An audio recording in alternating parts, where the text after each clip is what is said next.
বৰষুণ কম হ'ল 40% কম ঠিক আছে কথাটো এইবাৰ গতিকে ভগৱানকে কওক সেইটো আপুনি নল'ব ভগৱানকে কৈছো আপুনি নল'ব ভগৱানক লওক অধ্যক্ষ মহোদয় আমাক যিমান বৰষুণৰ প্ৰয়োজন আগৰ বছৰৰ দৰে যদি বৰষুণ হয়তো বানপানীয়ে হ'ব যদি বানপানী হ'ব নালাগে বৰষুণটো কম হ'বই লাগিব দুইটা কেনেকৈ একেলগে হ'ব গতিকে খেতিয়কৰ কাৰণে প্ৰয়োজনীয় বৰষুণ হৈছে ইতিমধ্যে আমি 2 লাখ মেট্ৰিক টন ধান কিনিয়ে পেলালোঁ যদি বৰষুণ যদি বিচাৰে তেতিয়া বানপানীৰ কথা ইয়াত আলোচনা কৰিব নালাগে আমিতো তামোল পাণ জ্বলাই ভগৱানক আমি প্ৰাৰ্থনা কৰোঁ যে এইবাৰ বৰষুণ কমাই দিব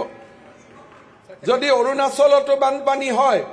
ধেমাজিতো বানপানী হয় বানপানীত বৰষুণ হয় বানপানীতো হ'বই মাজে মাজে আকৌ ভেকুলীৰ বিয়াও পাতিব লাগিব আমি বিশ্বাস কৰোঁ পানী নাই যে ভেকুলীৰ বিয়াও পাতিম পালো যে পানী দিব নোৱাৰিলে জল সম্পদ বিভাগ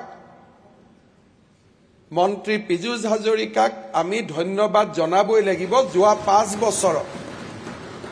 বানপানী আৰু মথাউৰিৰ ওপৰত ৰাস্তা অসমীয়াই কেতিয়াও কল্পনা কৰা নাছিল যে মাথাউৰিৰ ৰাস্তা পকী হ'ব মাথাউৰিৰ ওপৰত ৰাস্তা পকী হ'ব কোনোবাই কল্পনা কৰিছিল অধ্যক্ষ ডাঙৰীয়া এইটো ধন্যবাদ জনাইছো একচুৱেলি ৱাটাৰ ৰিচোৰ্চৰ কাম আগতকে বহুত ভাল হৈছে আগতকে তুলনামূলকভাৱে